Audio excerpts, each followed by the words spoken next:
Petroniak bere segurtasuna eta bere lankideena hobetzen dihardu lantegian. Teknaliaren lankidetzarekin, eskumuturreko bat garatu da findegiko langileen segurtasuna areagotzeko. Gure eskumuturrekoa honela dabil. Petronia tangaontziaren sarrerara abiatzen da eta eskumuturrekoa sarrera panelera hurbiltzen du horrekin komunikatzeko eta bi egiaztapen egiten dira. Aurrenik, gunean gasik ez dagoela eta segurua dela egiaztatzen du eskumuturrekoak. Bigarrenez, langileak gune horretara sartzeko baimenik duen egiaztatzen du.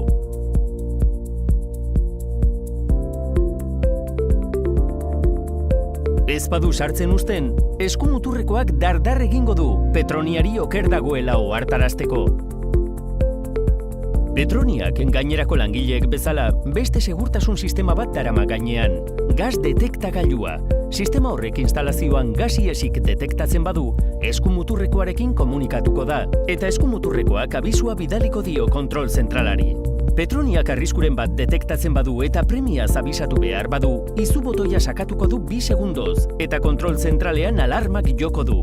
Instalazioa ebakuatu behar bada, arriskugunetik nor irten den eta norrez kontrola daiteke geolokalizazioari esker.